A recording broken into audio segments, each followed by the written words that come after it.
En las ondulantes colinas del oeste de Georgia, a 15 millas de la ciudad de Carterville, se erigen las ruinas derruidas de lo que alguna vez fue la plantación Pritchard.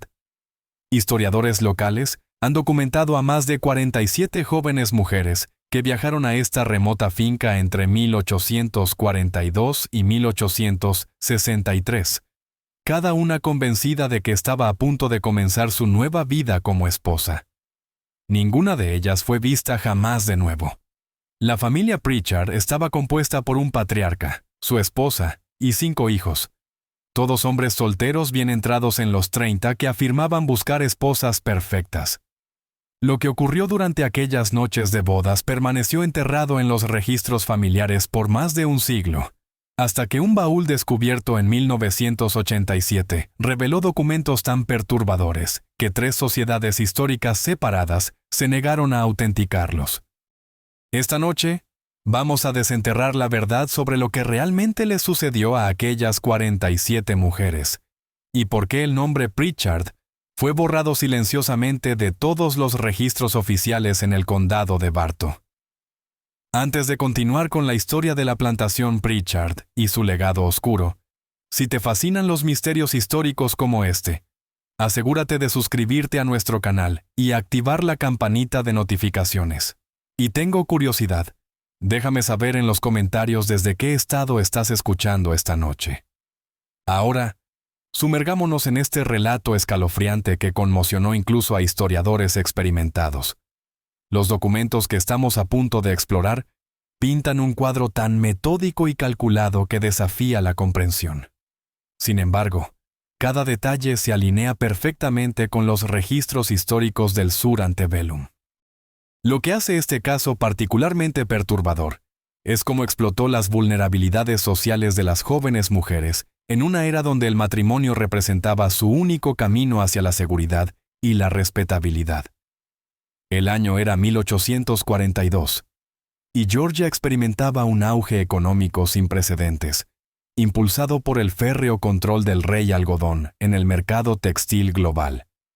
Los precios del algodón habían alcanzado alturas históricas de casi 12 centavos por libra, y los adinerados dueños de plantaciones expandían sus operaciones a lo largo de los fértiles valles fluviales del noroeste de Georgia. La construcción de ferrocarriles conectaba regiones previamente aisladas con puertos mayores en Savannah y Charleston, creando nuevas oportunidades para aquellos con visión y capital para explotar. Fue durante este tiempo de prosperidad que Cornelius Pritchard estableció su finca en casi 3,000 acres de tierra agrícola de primera calidad a lo largo de las serpenteantes orillas del río Etowah. La propiedad, comprada por la sustancial suma de $8,000 a un comerciante de tabaco de Virginia que enfrentaba la bancarrota, representaba una de las tenencias de tierra más estratégicas en el condado de Bartow. El río Etowah proporcionaba tanto irrigación para los cultivos como acceso de transporte al sistema fluvial más amplio del Coosa, que conectaba finalmente con la bahía de Mobile y rutas de navegación internacional. Cornelius era una figura peculiar en la cerrada sociedad de los plantadores, antebellum de Georgia. A diferencia de sus vecinos que ostentaban su riqueza con elaboradas mansiones de revival griego, entretenimientos lujosos y conexiones con las familias élite de Savannah, el patriarca Pritchard mantenía una distancia deliberada de las jerarquías sociales locales. Asistía a la iglesia presbiteriana en Carterville, con regularidad mecánica, pero nunca se demoraba en las extensas conversaciones que típicamente seguían a los servicios dominicales. Su esposa Constance era una mujer pálida y nerviosa, que parecía desvanecerse en las sombras cada vez que aparecían visitantes en su puerta. Sus 5 hijos, Jeremiah, Obadiah, Ezequiel, Matías y Caleb, conducían sus negocios con una eficiencia que impresionaba incluso a los plantadores más exitosos de la región. Sin embargo, permanecían curiosamente desligados de las expectativas sociales que gobernaban a los jóvenes hombres de su posición. En una cultura donde la identidad masculina estaba estrechamente ligada a la participación política, el servicio militar y el liderazgo social, los hermanos Pritchard mostraban poco interés en cualquier pursuit, más allá de sus misteriosas empresas comerciales. Lo que hacía a los hombres Pritchard particularmente notables era su aparente dedicación a permanecer solteros mucho más allá de la edad típica de matrimonio en la sociedad sureña, donde se esperaba que hombres de 22 años aseguraran esposas de familias apropiadas y comenzaran a producir herederos para perpetuar los legados de las plantaciones. Los hijos Pritchard tenían entre 28 y 36 años en 1842. Todos seguían solteros. Todos afirmaban buscar activamente compañeras ideales dignas del nombre familiar. Sin embargo, ninguno parecía avanzar hacia un matrimonio real a pesar de su obvia riqueza y posición social. La plantación en sí era una maravilla de organización y aislamiento estratégico. La casa principal, construida con arenisca extraída localmente y pino corazón importado, se situaba casi a 2 millas del camino principal, accesible solo por un sendero sinuoso que cruzaba 3 puentes de madera sobre afluentes del Ete. Este aislamiento, explicaba Cornelius a menudo a vecinos curiosos, proporcionaba el entorno perfecto para pursuits agrícolas serios, sin las distracciones de obligaciones sociales constantes que aquejaban propiedades más accesibles. La casa en sí desafiaba la arquitectura convencional de las plantaciones. En lugar del diseño típico de salón central con habitaciones fluyendo unas en otras para entretenimientos sociales, la mansión Pritchard presentaba un diseño inusual con múltiples alas separadas conectadas por pasillos cubiertos. Cada ala podía sellarse completamente de las otras, y varias habitaciones en el nivel del sótano carecían de ventanas y solo se accedían a través de pesadas puertas de roble, equipadas con cerraduras de hierro inusualmente robustas. La familia Pritchard empleaba un número inusualmente pequeño de esclavos para una finca de su tamaño.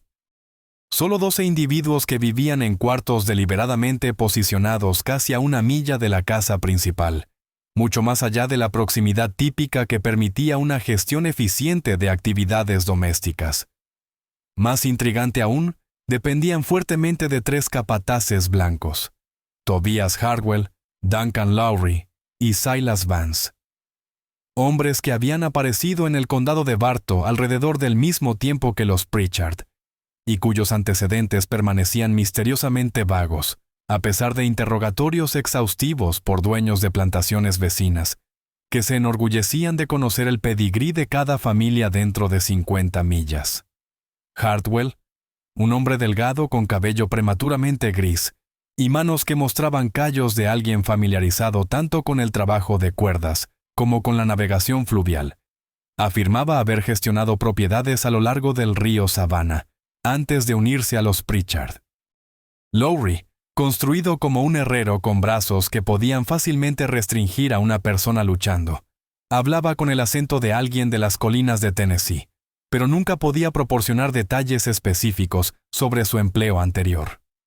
Vance, el más joven de los 3, tenía ojos rápidos y energía nerviosa de alguien acostumbrado a vigilar por problemas, y vecinos notaban que parecía más cómodo con armas que con herramientas agrícolas. Durante aquellos primeros años, los Pritchard se establecieron como miembros confiables, aunque distantes, de la comunidad. Asistían esporádicamente a la iglesia metodista en Carterville, contribuían generosamente a causas locales, incluyendo la construcción de una nueva escuela y mejoras en caminos, y mantenían relaciones cordiales con otras familias adineradas. Sus cosechas de algodón consistentemente producían recolectas impresionantes, y sus tratos comerciales se conducían con una puntualidad y atención al detalle que ganaban respeto incluso de los mercaderes más exigentes en Atlanta y Savannah. Sin embargo, observadores cercanos notaban ciertas peculiaridades en su comportamiento, que más tarde resultarían significativas. Los hijos frecuentemente emprendían viajes extendidos, a veces durando varios meses, siempre afirmando explorar oportunidades de negocios o visitar parientes distantes en Virginia, las Carolinas o Tennessee. Nunca viajaban juntos, manteniendo una rotación cuidadosa que aseguraba que al menos 3 hermanos permanecieran en la plantación en todo momento. Cuando regresaban de estos viajes, A menudo hablaban entusiastamente sobre prospectos matrimoniales potenciales que habían encontrado. Jóvenes damas de buena crianza que consideraban sus propuestas. Matronas de la sociedad local, siempre ansiosas por facilitar matches apropiados para solteros elegibles, repetidamente ofrecían arreglar introducciones a jóvenes mujeres adecuadas de familias establecidas en Georgia. Los hijos Pritchard declinaban cortésmente estas ofertas, explicando que sus extensos viajes ya les habían proporcionado numerosas conexiones prometedoras que simplemente requerían tiempo y paciencia para desarrollarse apropiadamente. La señora Henrietta Cumberland, la coordinadora social no oficial de las familias élite de Carterville, más tarde registró en su diario que encontraba los métodos de cortejo de los hermanos Pritchard peculiares e ineficientes. Las tradiciones de cortejo sureñas enfatizaban conexiones familiares, introducciones formales y elaborados rituales sociales que permitían a ambas familias evaluar la idoneidad de las propuestas de matrimonio. El enfoque Pritchard de conducir búsquedas solitarias en locaciones distantes le parecía tanto impráctico como potencialmente peligroso para la reputación familiar. El primer caso documentado que más tarde se entendería como parte de un patrón sistemático ocurrió en septiembre de 1843. Aunque historiadores ahora creen que incidentes anteriores quedaron completamente sin registrar debido a la cuidadosa selección de víctimas por parte de la familia, cuyas desapariciones generarían indagaciones mínimas. Jeremiah Pritchard, el hijo mayor a los 37 años, regresó de un viaje de un mes a Augusta, con noticias que alterarían para siempre la percepción de las actividades de la familia. Anunció al pequeño círculo de conocidos en Carterville que finalmente había encontrado a su esposa perfecta.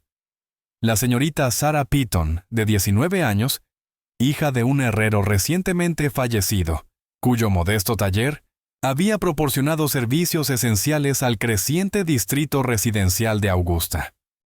La descripción de Jeremiah pintaba a una joven mujer de medios modestos, pero virtud excepcional, ansiosa por escapar de las difíciles circunstancias que habían caído sobre su familia tras la muerte de su padre por consunción, que dejó a su madre inválida y a la familia enfrentando una inminente miseria. Según la narrativa cuidadosamente elaborada de Jeremiah, Sarah había estado trabajando como costurera para familias adineradas en Augusta, cuando sus caminos se cruzaron durante un encuentro casual en la iglesia principal de la ciudad. La describía como poseedora de la rara combinación de genuina piedad, habilidades domésticas e inteligencia natural que había buscado infructuosamente entre las jóvenes mujeres más privilegiadas pero menos auténticas de la sociedad de Georgia. Su falta de extensas conexiones familiares, explicaba, era en realidad ventajosa, ya que significaba que podía dedicarse completamente a crear una nueva vida con la familia Pritchard. Lo que golpeó a muchos como inusual fue la insistencia de Jeremiah en completa privacidad respecto a su cortejo y nupcias inminentes. Explicaba que la señorita Piton era de sensibilidades tan delicadas y naturaleza refinada, que la excitación de conocer a numerosas personas nuevas simultáneamente abrumaría su gentil constitución. La boda, declaraba, sería un asunto pequeño e íntimo, atendido solo por miembros familiares inmediatos, con una celebración para la comunidad más amplia a seguir después de que ella se hubiera asentado apropiadamente en su nueva vida y superado el nerviosismo natural que afectaba a jóvenes mujeres sensibles cuando eran trasplantadas a entornos desconocidos. Esta explicación parecía plausible para la mayoría de los vecinos, ya que la sociedad sureña reconocía y acomodaba la supuesta fragilidad de jóvenes mujeres bien criadas. El concepto de desórdenes nerviosos femeninos era ampliamente aceptado, y la idea de que una joven mujer pudiera requerir introducción gradual a nuevos círculos sociales se consideraba evidencia de crianza apropiada, en lugar de causa para sospecha. El 23 de septiembre de 1843, un carruaje cubierto llegó a la plantación Pritchard justo después del atardecer, un horario que se explicó como necesario para evitar el calor y el polvo del viaje diurno, que podría haber sido dañino para una constitución delicada. Varios vecinos más tarde recordaron ver el vehículo, notando su pesada cubierta de lona que ocultaba completamente el interior, y el hecho de que era conducido por Tobias Hardwell en lugar de uno de los esclavos usuales de la familia.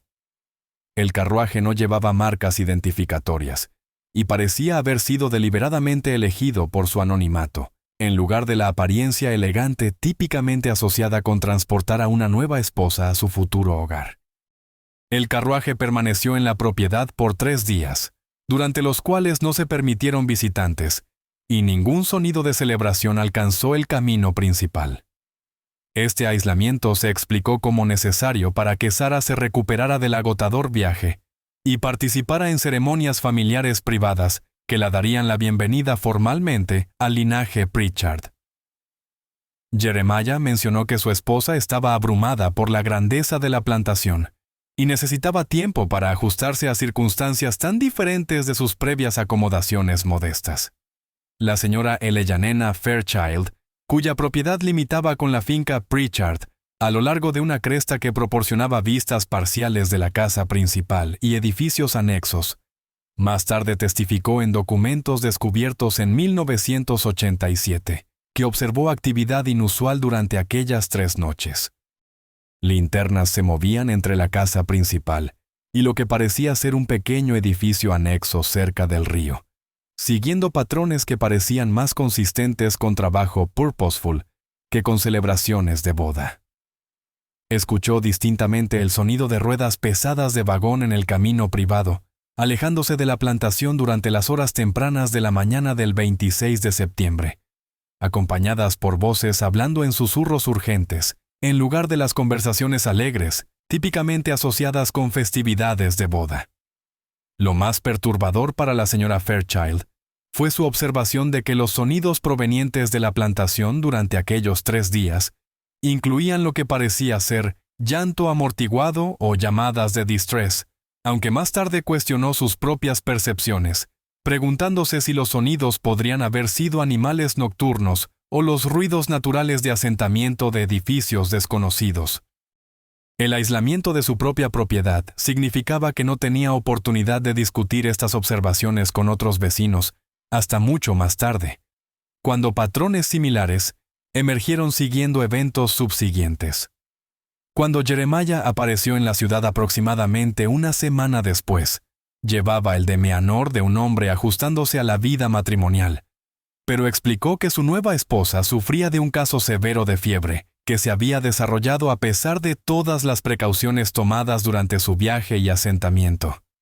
Hablaba con la preocupación de un esposo devoto, describiendo síntomas que incluían debilidad, desorientación e incapacidad para tolerar visitantes o cualquier forma de excitación que pudiera exacerbar su condición delicada. El doctor Marcus Witt, el único médico dentro de 20 millas, no fue consultado sobre esta misteriosa enfermedad, una decisión que Jeremiah justificó explicando que Sarah había expresado terror absoluto ante la perspectiva de ser examinada por un doctor masculino, incluso uno con credenciales profesionales impecables. Esta explicación parecía razonable para una sociedad que reconocía la modestia femenina como paramount, aunque el Dr. Witt más tarde admitió que encontraba inusual que una familia de la sofisticación de los Pritchard dependiera enteramente de remedios caseros para una enfermedad seria. Octubre pasó, luego noviembre, con Jeremiah proporcionando actualizaciones cada vez más elaboradas sobre la condición de su esposa a vecinos curiosos, que indagaban cortésmente sobre cuándo podrían tener el placer de conocer a la nueva señora Pritchard. Primero, era una fiebre persistente que parecía resistir todos los intentos de tratamiento. Luego, complicaciones de una caída que había sufrido mientras intentaba caminar en el jardín durante un breve periodo de mejora. Más tarde, describió una dolencia misteriosa que parecía resistir toda intervención médica y requería aislamiento absoluto de cualquier estimulación que pudiera provocar una recaída. Para diciembre, incluso los vecinos más corteses comenzaban a hacer preguntas puntuales sobre por qué una mujer que había estado enferma por 3 meses nunca había sido vista por un médico, y por qué no se había llamado a parientes femeninas para proporcionar el cuidado de enfermería que típicamente se consideraba esencial para mujeres seriamente enfermas. Las respuestas de Jeremiah revelaban las primeras grietas en lo que más tarde se entendería como una fachada cuidadosamente construida. Afirmaba que habían consultado con especialistas en Atlanta que habían prescrito tratamientos que requerían aislamiento absoluto de todas las influencias externas, incluyendo visitantes bien intencionados que podrían inadvertidamente introducir elementos infecciosos o disturbios emocionales que podrían resultar fatales para alguien en la condición precaria de Sarah. El patrón establecido con Sarah Patton se repetiría con consistencia horrorosa durante los próximos 20 años. Cada iteración refinada y perfeccionada para eliminar las pequeñas inconsistencias que podrían haber causado sospecha entre vecinos más observadores. Cada uno de los 5 hijos Pritchard eventualmente anunciaría compromisos con jóvenes mujeres encontradas durante sus viajes, siempre de locaciones distantes, siempre de familias de medios modestos o tragedia reciente, siempre requiriendo completa privacidad durante su transición a la vida matrimonial. El segundo incidente ocurrió en la primavera de 1844, cuando Obadiah regresó de Savannah con noticias de su compromiso con la señorita Charlotte Riggs, la hija de 18 años de un trabajador de muelle, que se había ahogado en un accidente el invierno anterior, mientras intentaba asegurar carga durante una tormenta violenta. La cuenta de Obadiah de su cortejo siguió un patrón similar al de su hermano, enfatizando la vulnerabilidad de Charlotte y su aislamiento de conexiones familiares protectoras que podrían haber interferido con su compromiso rápido. Según Obadiah, Charlotte había estado trabajando en una casa de huéspedes que atendía a mercaderes viajeros cuando sus caminos se cruzaron durante sus tratos comerciales en el distrito comercial de Savannah. La describía como poseedora de la rara combinación de habilidades prácticas y carácter moral, que la hacía superior a las hijas mimadas de familias adineradas que nunca habían enfrentado genuina adversidad. La muerte trágica de su padre la había dejado completamente sola en el mundo, ya que su madre había muerto en el parto, y no tenía hermanos ni familia extendida capaz de proporcionar apoyo. La llegada de Charlotte siguió el mismo patrón misterioso. Un carruaje cubierto llegando al atardecer. 3 días de actividad detrás de puertas cerradas. Luego semanas de explicaciones sobre enfermedad y recuperación que prevenían cualquier interacción social con la comunidad más amplia. Los síntomas que Obadiah describía eran inquietantemente similares a aquellos que habían afligido a Sarah, sugiriendo ya sea una coincidencia notable o la presencia de algún factor ambiental en la plantación que era dañino para la salud de las jóvenes mujeres. Cuando Charlotte también sucumbió a la misma dolencia misteriosa que había reclamado a Sarah, ocurriendo durante los duros meses de invierno, cuando el viaje era difícil y la asistencia médica particularmente limitada.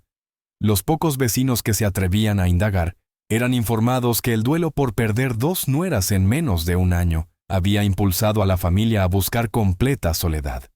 Cornelius y Constance estaban reportedly tan devastados por esta doble tragedia que ya no podían soportar discutir las pérdidas o recibir visitantes que podrían inadvertidamente recordarles su duelo. Las crecientes sospechas del Dr. Whit lo llevaron a hacer varias visitas no anunciadas a la plantación, esperando ofrecer asistencia médica, o al menos guía profesional sobre prevenir futuras tragedias que parecían afectar específicamente a jóvenes mujeres que se casaban en la familia Pritchard. Sus intentos fueron encontrados con rechazo cortés, pero firme por los capataces, quienes explicaban que el duelo de la familia los hacía incapaces de recibir visitantes, y que cualquier discusión de asuntos médicos podría desencadenar episodios emocionales que podrían ser dañinos para el ya frágil estado mental de Constance.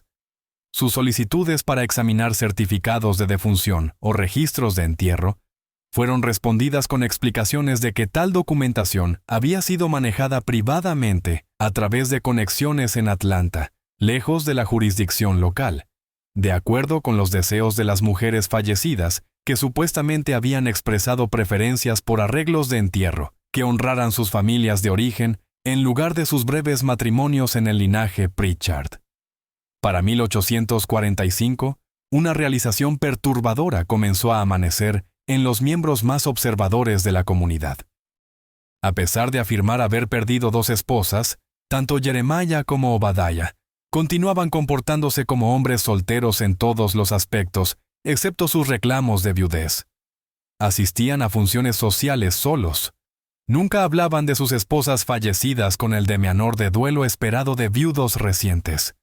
Y no mostraban inclinación hacia los prolongados periodos de luto que caracterizaban a caballeros sureños que habían perdido esposas amadas. La sociedad sureña tenía protocolos elaborados para viudez, que incluían vestimenta específica, restricciones sociales y expectativas de comportamiento que podían durar años tras la muerte de un cónyuge. Los hermanos Pritchard parecían completamente inafectados por estos requisitos culturales, participando en tratos comerciales y actividades sociales con una energía y enfoque que contradecían sus reclamos de pérdida personal devastadora. Más preocupante aún fue el descubrimiento hecho por el reverendo Samuel Coggins de la Iglesia Metodista de Carterville, cuando intentó localizar registros de los matrimonios que supuestamente había realizado para los hijos Pritchard. Sus propios registros meticulosos, que incluían cada ceremonia de boda conducida en el condado de Bartow desde 1840, no contenían mención alguna de Sarah Patton o Charlotte Hendricks, a pesar de claros recuerdos por múltiples miembros de la comunidad de los anuncios de los hermanos respecto a sus compromisos y matrimonios. Cuando confrontado sobre esta discrepancia, Cornelius Pritchard produjo una carta supuestamente del reverendo Theodore Martindale de la Primera Iglesia Bautista de Augusta, confirmando que ambas ceremonias habían sido realizadas allí, a la solicitud específica de las novias que deseaban casarse en la misma iglesia donde sus padres fallecidos habían intercambiado votos. La carta, aunque llevando lo que parecía ser un sello oficial, parecía sospechosa para varios miembros educados de la comunidad, que notaron irregularidades en su lenguaje, formato y referencias teológicas que parecían inconsistentes con la doctrina bautista. Investigaciones adicionales revelaron que ningún reverendo Theodore Martindale estaba listado en los registros oficiales de iglesias bautistas en Augusta, y indagaciones enviadas a funcionarios de la iglesia en esa ciudad no produjeron información sobre matrimonios involucrando miembros de la familia Pritchard.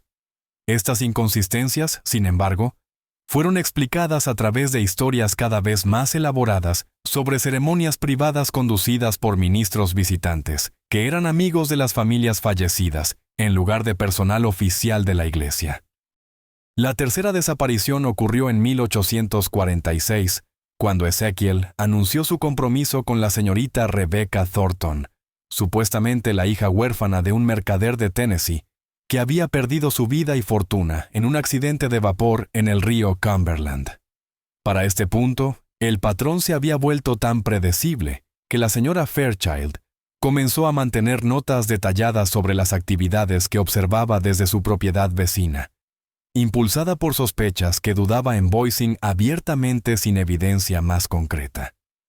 Sus registros descubiertos junto al baúl de documentos familiares proporcionan insights escalofriantes sobre lo que realmente transpiraba durante aquellos misteriosos periodos de 3 días que seguían cada boda. Documentó la llegada de vagones de suministros cargando cantidades inusuales de cuerda, lona, y lo que parecían ser restricciones o grilletes metálicos que parecían inconsistentes con operaciones normales de plantación. Notó la presencia de hombres adicionales más allá de los capataces usuales, incluyendo individuos que parecían llegar por barco vía el río Etuar, bajo cobertura de oscuridad, y que partían por la misma ruta antes del amanecer. Lo más perturbador de todo, la señora Fairchild registró escuchar sonidos que contradecían completamente las explicaciones de la familia sobre celebraciones de boda alegres. En lugar de música, risas y las festividades típicas asociadas con tradiciones de bodas sureñas, documentó llantos amortiguados que parecían venir de la dirección del edificio anexo al río, y el sonido de objetos pesados siendo cargados en vagones durante las horas previas al amanecer, cuando la gente honesta debería estar durmiendo pacíficamente. Sus notas también registraron cambios en el comportamiento de los esclavos de la plantación durante estos periodos, observando que parecían asustados y evitaban áreas de la propiedad donde normalmente trabajaban, agrupándose en cambio cerca de sus cuartos, y rehusando aventurarse después de oscurecer, incluso cuando sus deberes normalmente lo requerirían. Este comportamiento era particularmente significativo, porque esclavos en plantaciones bien gestionadas típicamente mantenían rutinas regulares independientemente de eventos familiares, y su obvio miedo sugería que estaban al tanto de actividades que inspiraban terror genuino. La naturaleza sistemática de la Operación Pritchard se volvió más clara a medida que más evidencia se acumulaba a lo largo de los años, revelando un nivel de organización y planificación que iba mucho más allá de la actividad criminal oportunista, que podría esperarse de una familia operando en aislamiento. Cada hijo trabajaba metódicamente a través de su territorio asignado, con la precisión de una empresa comercial. Jeremiah se enfocaba en Georgia y Carolina del Sur. Obadiah manejaba regiones costeras incluyendo Savannah y Charleston. Ezequiel cubría Tennessee y el norte de Alabama, mientras Matías y Caleb dividían responsabilidades para Virginia y Carolina del Norte. Su método era devastadoramente efectivo porque explotaba las vulnerabilidades sociales del período antebellum con cálculo ruthless. Jóvenes mujeres que habían perdido padres o guardianes a menudo se encontraban en circunstancias desesperadas con pocas conexiones familiares protectoras y opciones limitadas para supervivencia económica. La perspectiva de matrimonio con un adinerado dueño de plantación representaba salvación de la pobreza, la desgracia social y la muy real posibilidad de miseria que enfrentaban mujeres solteras sin apoyo familiar. Los hermanos habían perfeccionado su enfoque a través de observación cuidadosa y práctica, desarrollando personas específicamente diseñadas para apelar a mujeres vulnerables, mientras evitaban la atención de miembros familiares protectores o líderes comunitarios que podrían haber investigado sus antecedentes más a fondo. Se presentaban como hombres exitosos pero solitarios, buscando compañía genuina en lugar de meros matrimonios ventajosos basados en conexiones sociales o consideraciones financieras.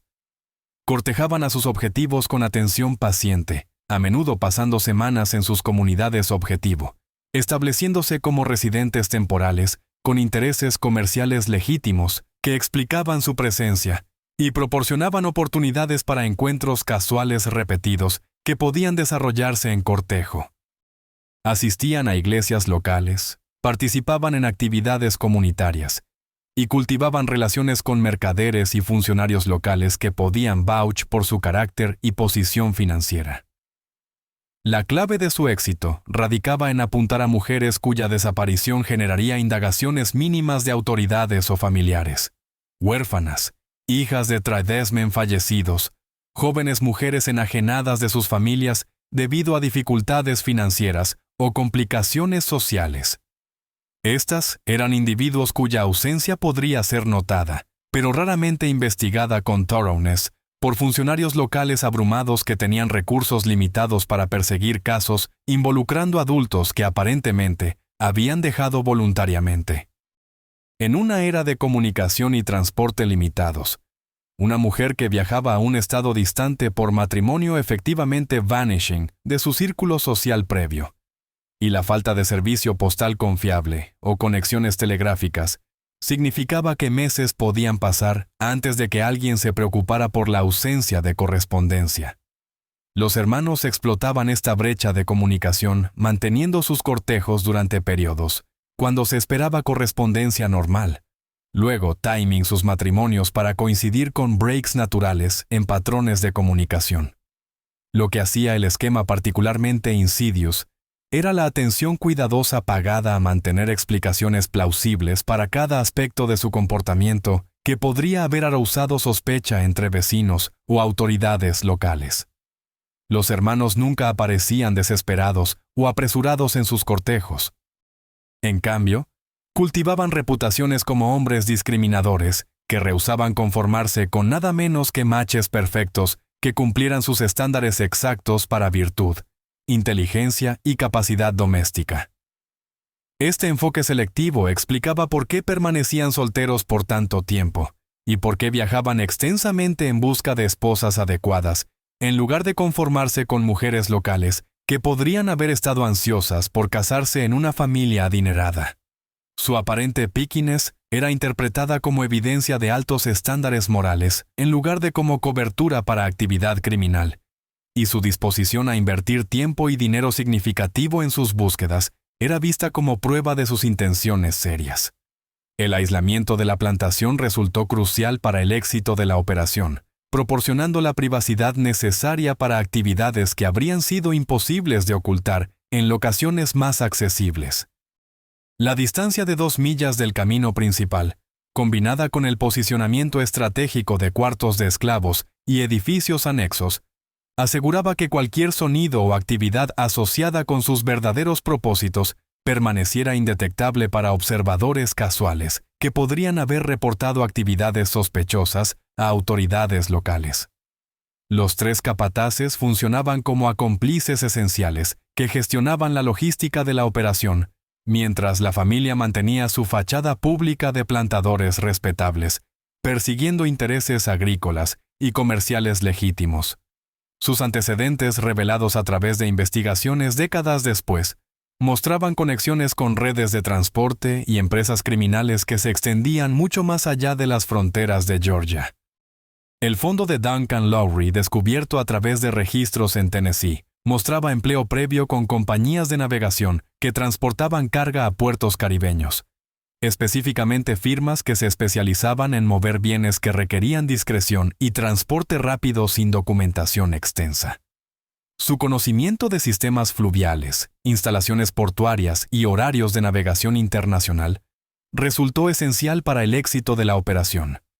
Silas Vance había trabajado como conductor de vagón a lo largo de rutas conectando Georgia con Tennessee y Virginia antes de unirse a la operación Pritchard, dándole conocimiento íntimo de caminos, cruces fluviales y puntos de parada que podían usarse para mover personas que necesitaban evitar atención oficial. Sus conexiones con taberneros, operadores de ferry y otros individuos que facilitaban transporte a lo largo de estas rutas proporcionaban la red necesaria para mover víctimas eficientemente y en secreto. Tobias Hardwell poseía conocimiento extenso de navegación fluvial y había sido empleado previamente por mercaderes que movían bienes a lo largo del río hacia Alabama, donde conectaban con redes de transporte más grandes que alcanzaban la bahía de Mobile y rutas de navegación internacional. Su familiaridad con mareas, niveles de agua estacionales y locaciones de anclajes seguros permitía a la operación coordinar timing preciso para transferencias que minimizaban el riesgo de detección. Para 1848, la operación se había expandido para incluir un cuarto matrimonio involucrando a Matías y una joven mujer nombrada Elizabeth Harper, supuestamente de Lynchburg, Virginia, cuya historia seguía el patrón establecido, pero con refinamientos que reflejaban la creciente experiencia de la familia en manejar complicaciones potenciales. Elizabeth era descrita como la hija de un mercader de tabaco que había perdido su negocio por una combinación de fracaso de cosecha y especulación financiera, dejándola completamente dependiente de parientes distantes que habían dejado claro que su presencia era inoportuna. Matías supuestamente había encontrado a Elizabeth mientras conducía negocios relacionados con compras de tabaco para un mercader de Virginia que suministraba hoja premium a plantadores de Georgia para su uso personal. Su cortejo se había desarrollado durante varios meses de correspondencia antes de que finalmente propusiera matrimonio y la convenciera de viajar a Georgia para lo que ella creía sería una vida de seguridad y respetabilidad como esposa de un plantador exitoso. La vigilancia continuada de la señora Fairchild reveló nuevos detalles sobre las actividades nocturnas de la plantación durante este cuarto incidente, observaciones que proporcionaron insights cruciales sobre la verdadera naturaleza de la operación. Observó la construcción de lo que parecía ser un sótano o instalación subterránea debajo del edificio anexo al río, accesible a través de una entrada oculta que requería mover piedras pesadas y solo podía detectarse por alguien específicamente buscando signos de excavación. Vagones comenzaron a llegar con frecuencia creciente durante las semanas precedentes a la llegada de Elizabeth, siempre de noche, cargando suministros que eran inmediatamente transferidos a esta instalación subterránea. Los materiales incluían madera, accesorios metálicos y lo que parecían ser cadenas o restricciones que parecían completamente inconsistentes con operaciones normales de plantación, o incluso con los supuestos preparativos de boda que podrían haber justificado actividad aumentada. Los sonidos que escuchó durante el período de 3 días siguiente a la boda de Elizabeth sugerían que múltiples personas estaban siendo retenidas en este espacio oculto, con voces que parecían venir de debajo del suelo, y movimientos que indicaban la presencia de varios individuos, además de la supuesta novia que alegadamente se recuperaba de fatiga de viaje y dificultades de ajuste. La revelación más escalofriante vino a través del testimonio de James Mullins, un ex esclavo que escapó de la plantación vecina Williamson en 1849, y más tarde proporcionó información detallada a fuerzas de la Unión durante la Guerra Civil, cuando esclavos escapados eran activamente buscados por inteligencia sobre operaciones confederadas y potenciales crímenes de guerra.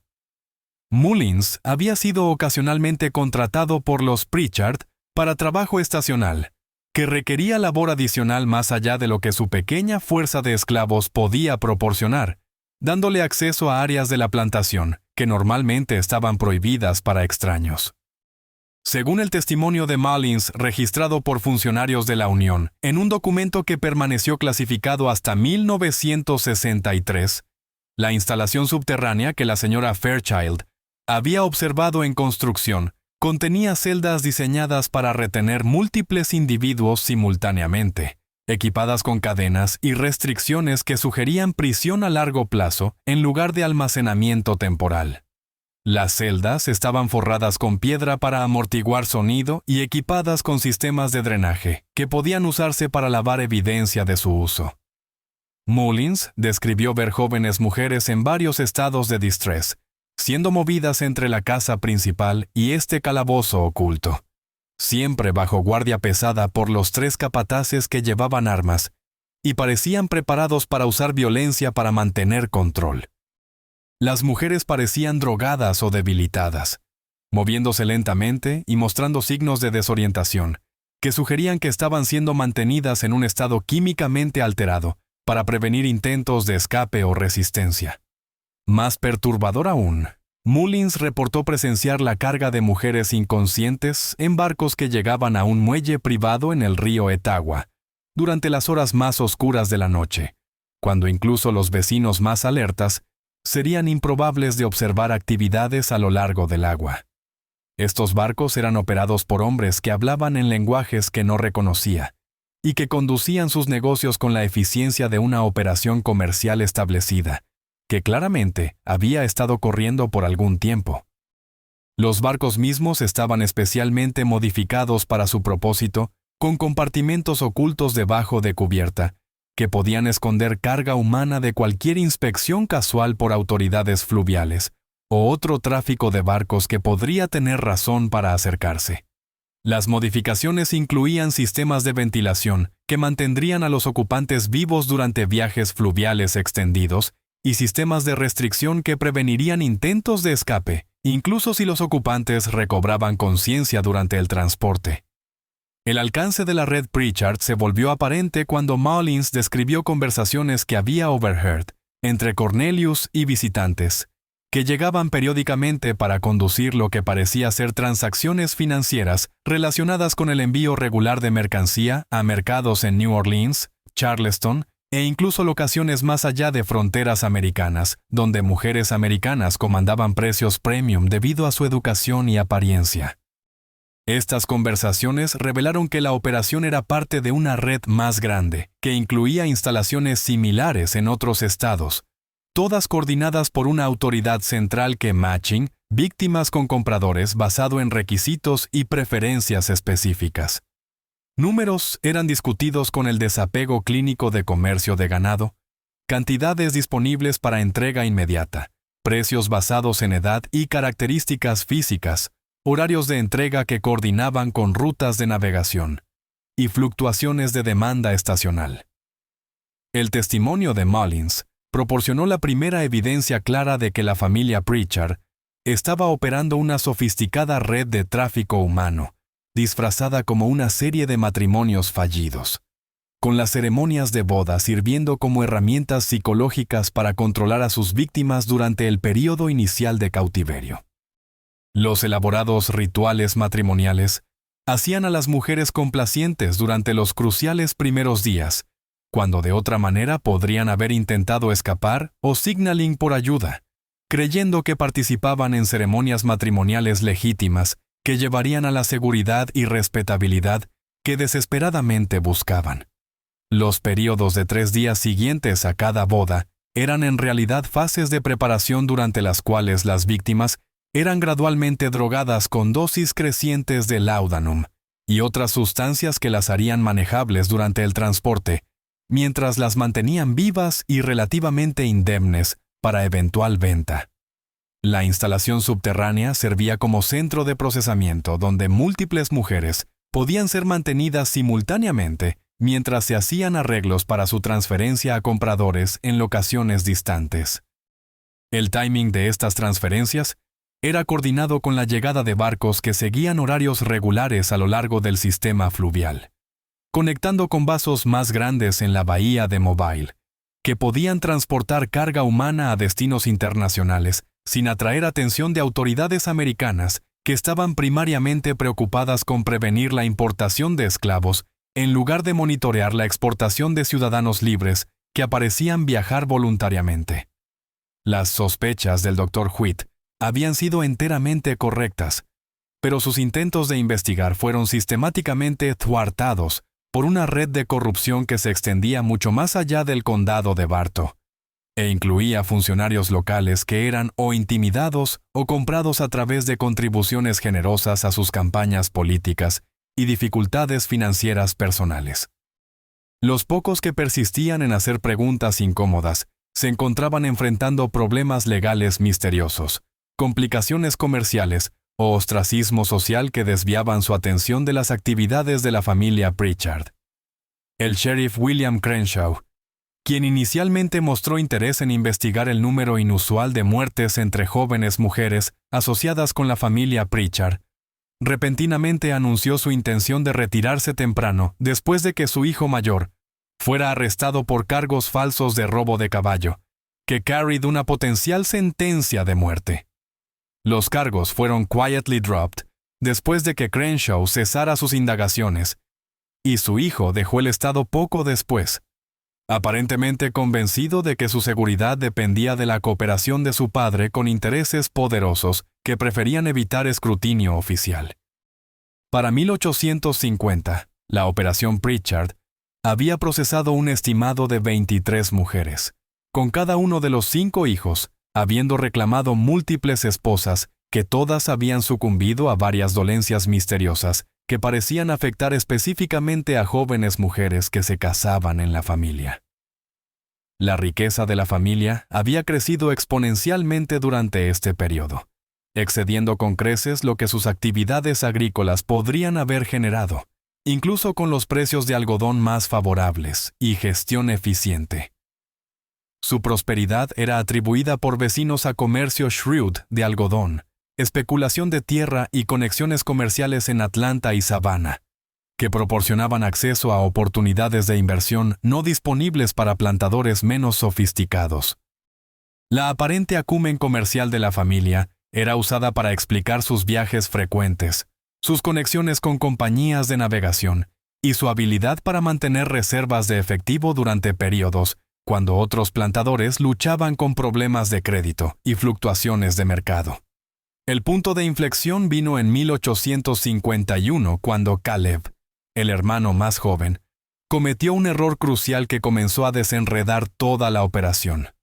Su objetivo era la señorita Amanda Rutherford, de 16 años de Richmond, cuya tío había muerto recientemente en un accidente de fábrica que la dejó huérfana y enfrentando miseria inmediata. A diferencia de víctimas previas, Amanda había mantenido correspondencia con una amiga cercana en Virginia, que se alarmó cuando las cartas repentinamente dejaron de llegar después del supuesto matrimonio de Amanda. Margaret Sinclair, la amiga de Amanda, Era la hija de un mercader prominente de Richmond, que tenía conexiones comerciales a lo largo del sur y recursos suficientes para perseguir indagaciones, cuando se convenció de que algo terrible le había sucedido a su amiga. Su padre, Thomas Sinclair, no era fácilmente intimidado por explicaciones vagas o indiferencia oficial, y usó su red comercial para hacer indagaciones que alcanzaron a personas que habían albergado sospechas sobre la familia Pritchard por largo tiempo, pero previamente carecían de motivación suficiente para perseguir sus preocupaciones. La investigación que Thomas Sinclair inició fue conducida por investigadores privados que no estaban sujetos a las presiones políticas locales que previamente habían protegido la operación Pritchard.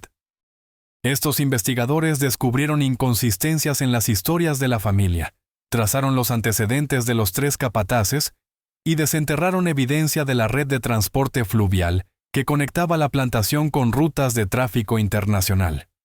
La investigación que siguió a la desaparición de Amanda Rutherford reveló el horror completo de lo que había estado ocurriendo en la plantación Pritchard por casi una década, exponiendo una red de corrupción y empresa criminal que conmocionó incluso a funcionarios de ley experimentados que pensaban haber visto toda forma de depravación humana que existía en el sur antebellum. Mariscales federales, acompañados por funcionarios estatales de Georgia y representantes de Virginia que investigaban la desaparición de Amanda, llegaron a la finca el 15 de noviembre de 1851, armados con warrants que habían sido cuidadosamente preparados a través de canales federales para prevenir advertencia avanzada a través de funcionarios locales que habían sido comprometidos por años de sobornos e intimidación. El allanamiento fue coordinado para coincidir con la llegada de uno de los barcos de transporte regular, permitiendo a investigadores capturar no solo a la familia Pritchard y sus acómplices inmediatos, sino también representantes de la red más amplia que estaban presentes para conducir negocios. El timing había sido determinado a través de vigilancia que reveló los patrones regulares de tráfico fluvial que conectaban la plantación con la operación de tráfico más grande. Lo que descubrieron en la instalación subterránea debajo del edificio anexo al río desafiaba las peores expectativas de incluso funcionarios de ley experimentados que habían investigado numerosas empresas criminales a lo largo de los estados suresteños.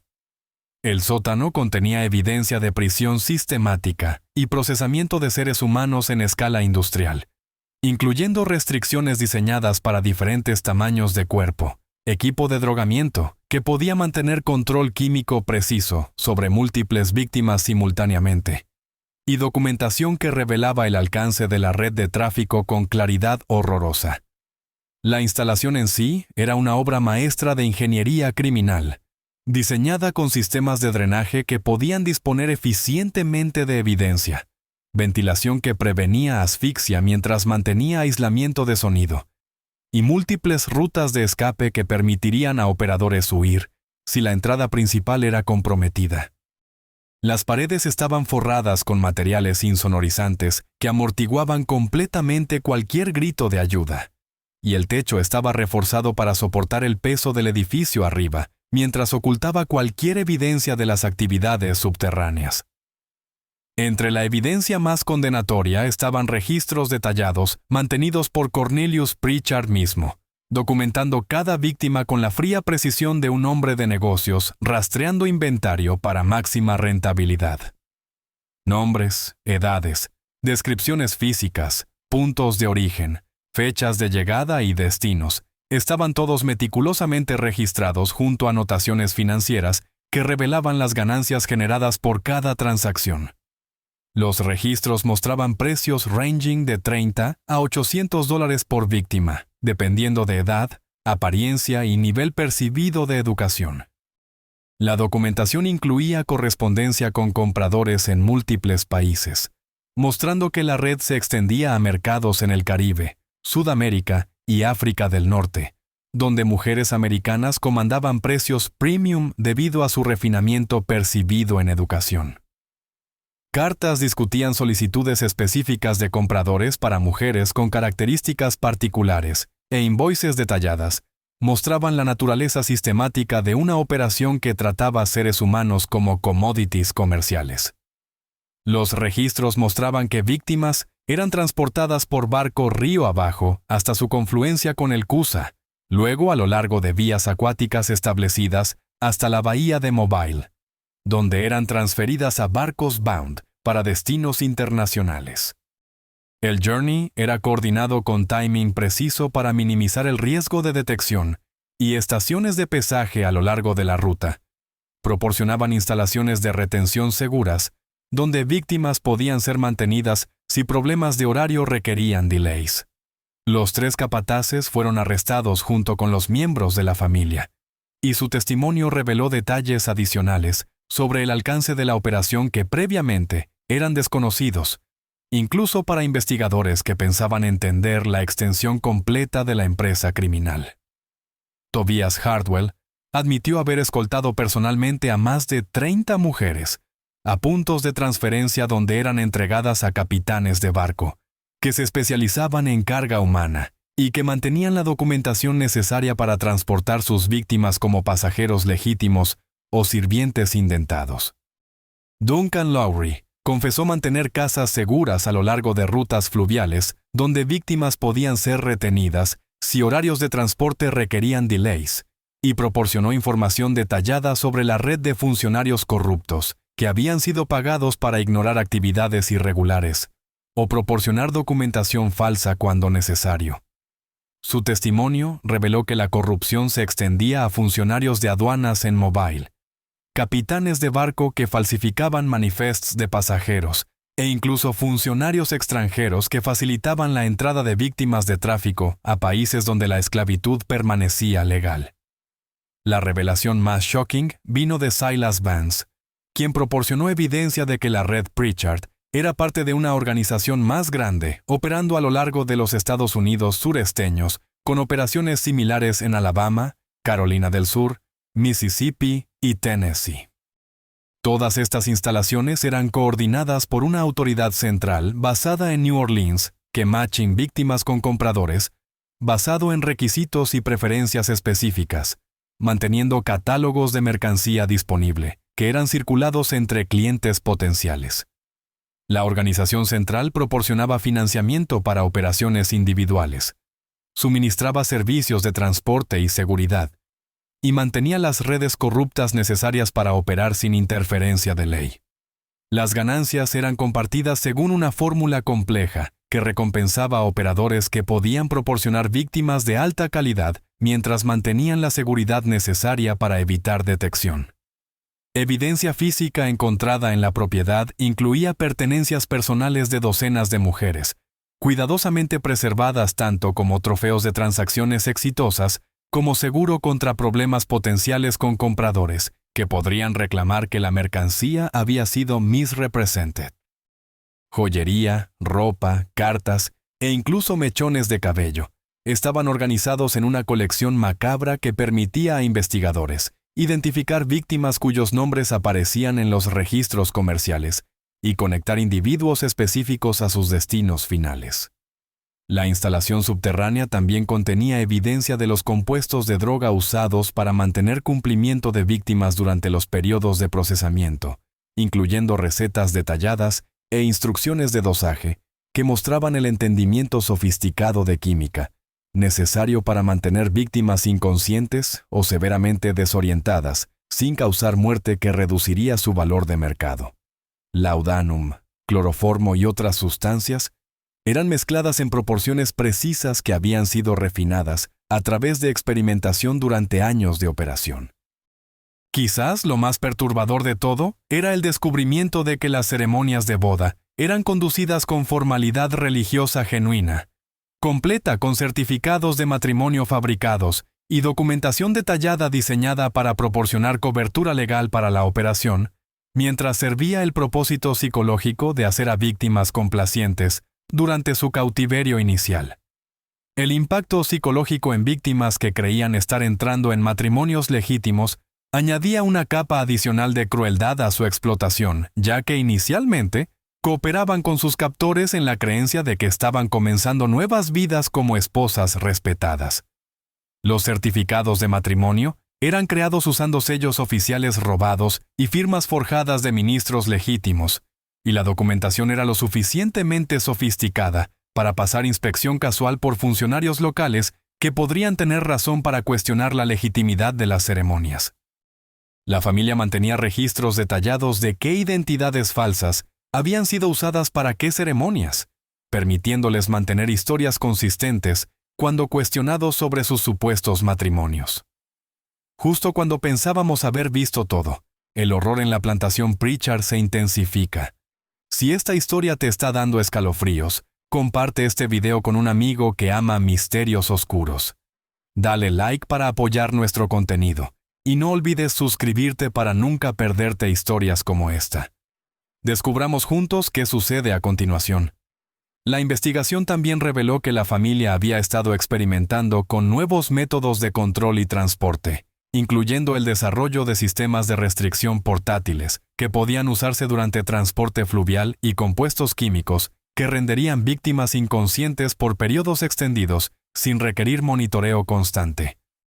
Estas innovaciones eran compartidas con otras operaciones en la red, mostrando el esfuerzo sistemático para mejorar eficiencia y reducir riesgos.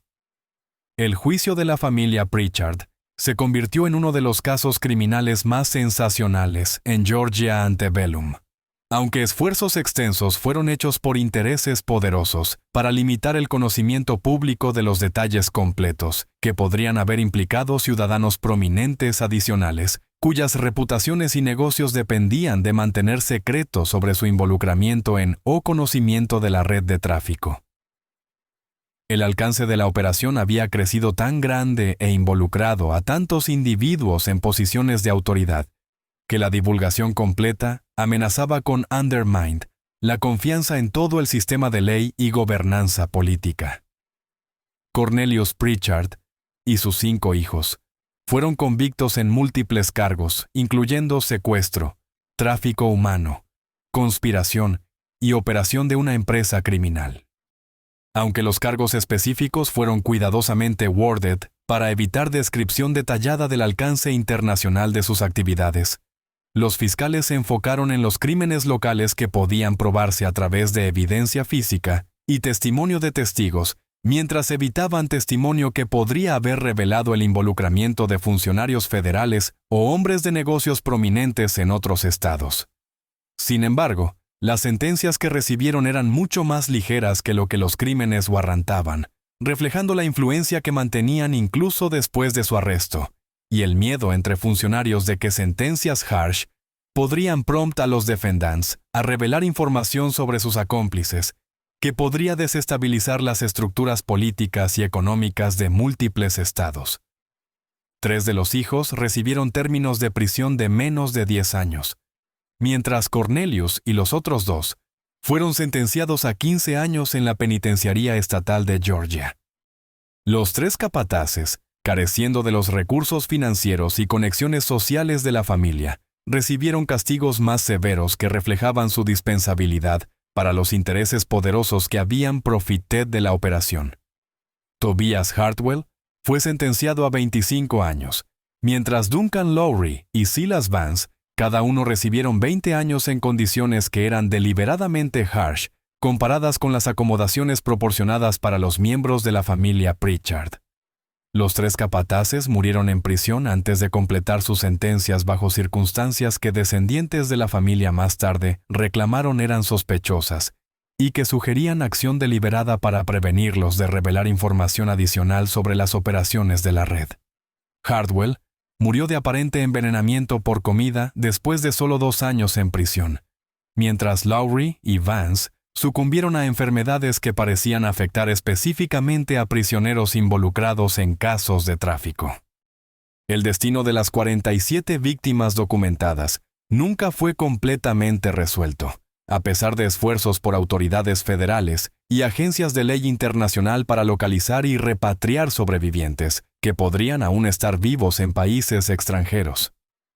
La investigación reveló que la mayoría de víctimas habían sido transportadas a locaciones donde la esclavitud permanecía legal, y donde mujeres americanas eran valoradas para labor forzada en operaciones agrícolas, servicio doméstico y otras formas de explotación que hacían la recuperación extremadamente difícil. Esfuerzos para trazar a las víctimas fueron hampered por el alcance internacional de la red de tráfico, la renuencia de varios gobiernos a reconocer la existencia de mercados para ciudadanos americanos esclavizados, y los sistemas sofisticados de documentación que habían sido usados para proporcionar identidades falsas para las víctimas. Muchas mujeres habían sido dadas nuevos nombres y fondos que hacían casi imposible conectarlas a sus identidades originales. Unas pocas mujeres fueron eventualmente localizadas y retornadas a los Estados Unidos, pero la mayoría habían o muerto en cautiverio o habían sido movidas tantas veces entre diferentes dueños que trazar sus paraderos se volvió imposible. El testimonio de las pocas sobrevivientes que fueron recuperadas proporcionó detalles horrorosos sobre las condiciones que habían soportado y la brutalidad sistemática de las operaciones que las habían comprado de la red Pritchard. La plantación Pritchard fue incautada por el Estado y vendida en subasta con proceeds supuestamente designados para compensación de víctimas, y el apoyo de familias que habían perdido hijas, hermanas y esposas a la operación de tráfico. Sin embargo, irregularidades contables y complicaciones legales significaron que muy poco dinero jamás alcanzó a los recipientes intencionados, y la mayoría de familias no recibieron compensación por sus pérdidas. La propiedad cambió de manos múltiples veces antes de ser abandonada durante la Guerra Civil, cuando fuerzas de la Unión quemaron la casa principal y la mayoría de edificios anexos como parte de la marcha de Sherman al mar.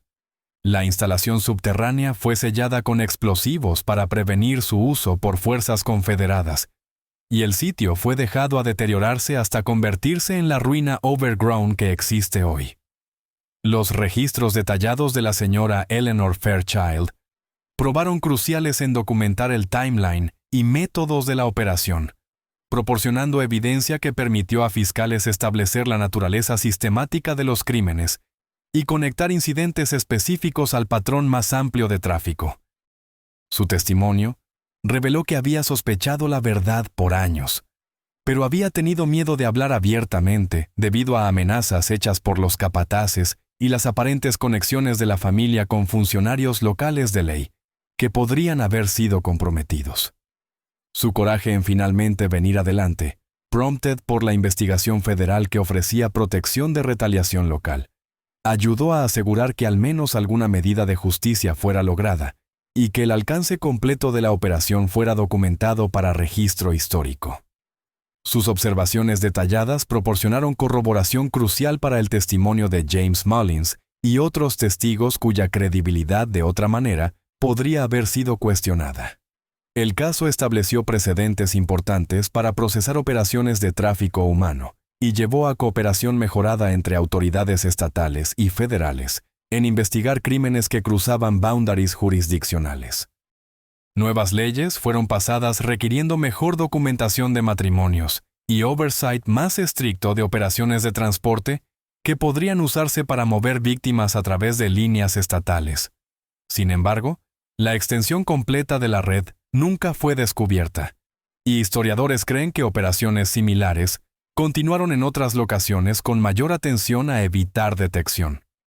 La disrupción causada por la Guerra Civil destruyó muchos registros y scattered a los participantes, haciendo imposible perseguir investigación comprensiva de la empresa criminal más amplia.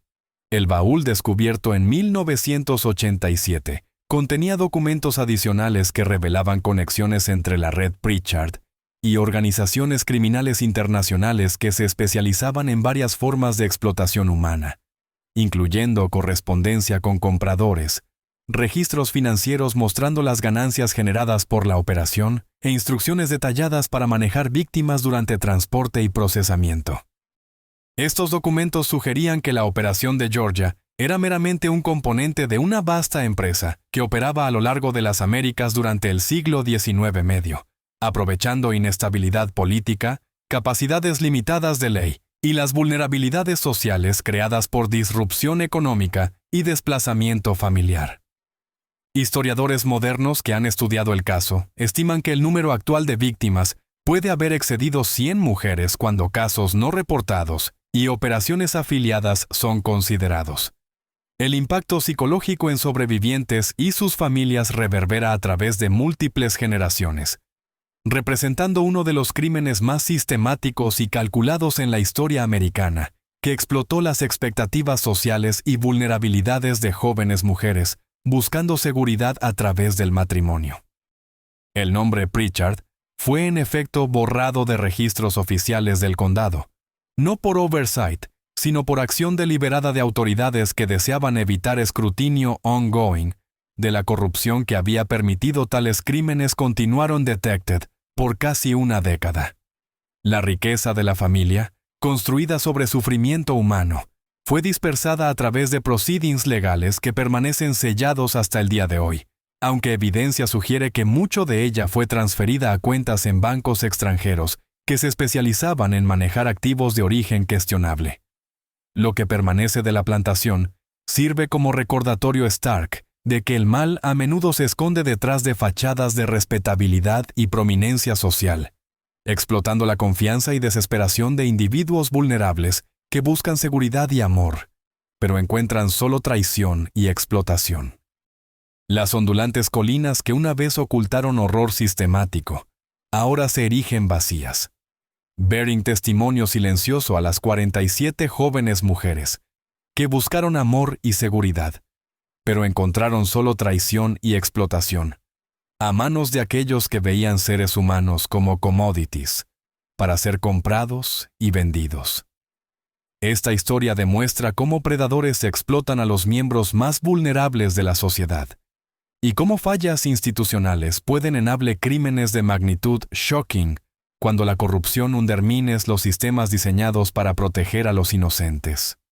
El caso Pritchard nos recuerda que el horror histórico a menudo stems no de fuerzas sobrenaturales, sino de la crueldad calculada de aquellos que ven seres humanos como objetos para ser manipulados por profit y placer. La naturaleza sistemática de su operación, los métodos sofisticados que emplearon y la corrupción extensa que mantuvieron muestran cómo empresas criminales pueden flourish cuando instituciones sociales fallan en proteger a los vulnerables y cuando incentivos económicos crean mercados para explotación humana.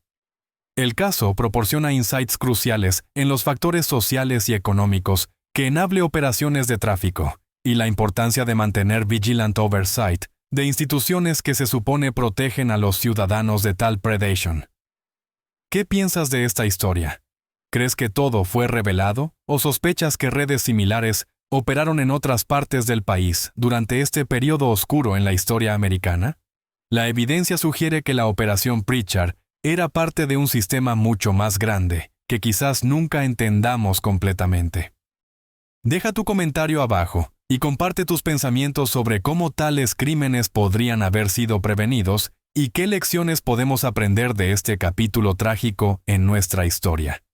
Si disfrutaste este relato y quieres más misterios históricos como este, suscríbete a nuestro canal, activa la campanita de notificaciones y comparte este video con alguien que aprecia historias verdaderas que iluminan los capítulos más oscuros de nuestro pasado.